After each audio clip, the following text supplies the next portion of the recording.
नमस्कार, मैं हूं साक्षी मंगाई। उत्तराखंड कांग्रेस के प्रदेश अध्यक्ष करण महरा का पारा एक बार फिर हाई हो गया है। गंभीर आरोपों के कटघरे में खड़ा कर दिया है महरा ने मुख्यमंत्री पुष्कर सिंह धामी को भी और उनकी सरकार को भी। नई बात यह है कि इस बार इस सियासी लड़ाई का लिंक उत्तर प्रदेश के घोटाले से जुड़ा हुआ है। इससे लाजमी तौर पर जहन में सवाल उठेगा कि आखिर प्रदेश में छिड़े युद्ध का यूपी के विवाद से क्या लेना देना है।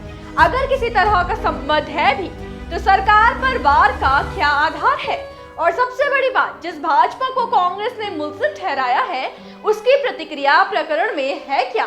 समय आ गया है कि प्रदेश के साथ गरमाई सियासत के इस नए संकट को समझा जाए।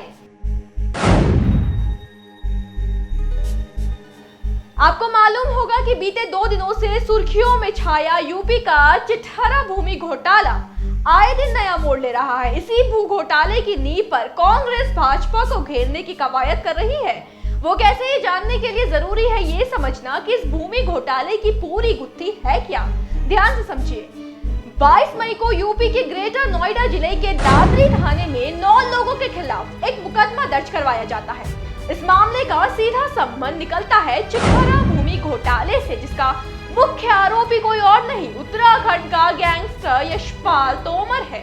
जांच में सामने आता है कि यशपाल तोमर समेत जिन 9 लोगों पर मुकदमा दर्ज करवाया गया है उनमें उत्तराखंड के सचिव मुख्यमंत्री IAS मीनाक्षी सुंदरम के ससुर M भास्करन, MDDA सचिव IAS ब्रिजेश संत के पिता KM संत उर्फ खचेरमल और उत्तराखंड के DIG राजीव स्वरूप की माता सरस्वती देवी के नाम भी शामिल हैं।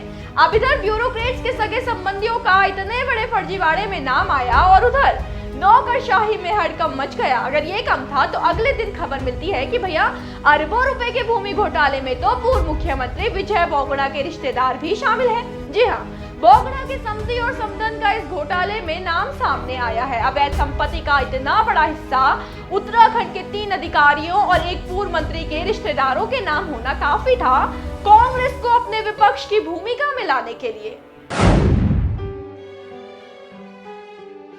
जानकारी के लिए बता दें कि चिटहरा प्रकरण को लेकर विपक्ष सरकार पर हमलावर हो गई है। भाजपा को आड़े हाथों लेते हुए कांग्रेस नेताओं ने सत्तारूढ़ दल पर आरोपों की बौछार कर दी है, जिसमें सबसे अधिक तीर कांग्रेस के प्रदेश अध्यक्ष करण महरा की कमान से छूटे हैं। करण महरा ने ग्रेटर नोएडा के चिटहरा प्रकरण को लेकर प्रदेश की भाजपा सरकार और मुख्यमंत्री पुष्कर सिंह धामी पर तीखा प्रहार किया। उन्होंने कहा कि भाजपा सरकार के संरक्षण में भूमाफिया और नौकरशाही की मिलीभगत चिंताजनक है। इस मिलीभगत से अनुसूचित जाति के व्यक्तियों की जमीन हड़पने के आरोप गंभीर हैं। इसकी उच्च स्तरीय जांच होनी चाहिए, दोषियों के विरुद्ध कड़ी कार्रवाई की जाए। इतना ही नहीं, महरा ने यह भी कहा कि भाजपा सरकार में दबा कुचला और कमजोर वर्ग पीड़ित और असहाय महसूस कर रहा है। इस मामले में सरकार को उच्च स्तरीय जांच करनी चाहिए। जांच में जो भी दोषी पाए जाए उसके खिलाफ सख्त कार्रवाई करने को महरा ने कहा है। सिर्फ करण महरा ही नहीं, प्रदेश कांग्रेस प्रवक्ता गरिमा मेहरा दसौनी भी मामले में भाजपा को घेरती दिखी। दसौनी ने कहा कि भूमि हड़पने के इस प्रकरण में एक पूर्व मुख्यमंत्री के पुत्र की कंपनी का नाम भी सामने आ रहा है। सरकार को इसकी भी जांच करनी चाहिए। हालांकि कटघरे में खड़ी प्रदेश भाजपा के सबसे बड़े चेहरे पुष्कर सिंह धामी, उनके मुताबिक तो ये मामला ही प्रदेश से बाहर का है।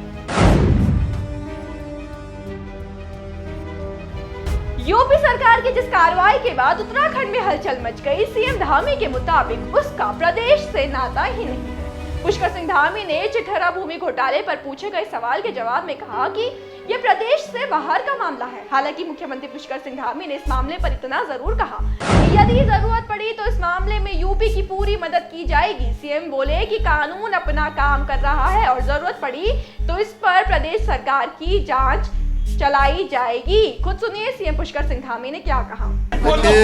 ये मामला हमारे प्रदेश से बाहर का है और कानून, जो भी कानूनी प्रक्रिया होगी वहाँ पर हो रही है और कानून अपना काम करेगा उसमें। और हमारे प्रदेश से संबंधित कोई चीज़ होगी तो उसमें हम लोग उस पर आगे कार्रवाई करेंगे। पुष्कर सिंह धामी के इस बयान के विपक्ष के साथ साथ संबंधित जानकार भी कई मायने निकाल रहे हैं। ठीक कहे तो धामी के बयान ने एक बहस प्रदेश के अंदर छेड़ दी है। क्या है वो, ये भी जान लेते हैं।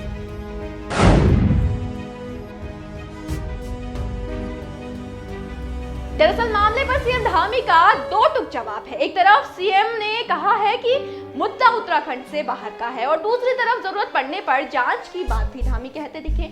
ऐसे में कुछ लोगों का मानना है कि मुख्यमंत्री की कही बात सोर संकेत है कि जल्द से जल्द जांच पूरी कर भू घोटाले के हर एंगल की तह तक जाया जाएगा। यानी एक तरह से इशारों ही इशारों में मुख्यमंत्री पुष्कर सिंह धामी ने कार्रवाई की बात कह दी है। ये अलग बात है कि पूरी प्रजा दिए गए इस आर्ग्यूमेंट से सहमत नहीं है, कह रहे हैं क्योंकि एक धड़ा ऐसा भी है जिसका मानना है कि असल में मामले को राज्य से बाहर का बताकर धामी अधिकारियों को संरक्षण दे रहे हैं। उनके लिए सीएम कहीं ना कहीं डिफेंस मोड में आ गए हैं, जिसमें कितना झूठ है और कितनी सच्चाई है ये अलग मुद्दा है, पर इतना तय है कि एक बयान से खड़े हुए इस नए बखेड़े को यदि विपक्ष हवा देता है तो यूपी का घोटाला उत्तराखंड में सियासी संग्राम में तब्दील हो जाएगा, जिसकी सुगबुगाहट भी अगर हल्कों में सुनाई दे तो आप तक पहुंचाएंगे। बस बने रहे देवभूमि इनसाइडर के साथ। आज ही डाउनलोड करें देवभूमि इनसाइडर ऐप।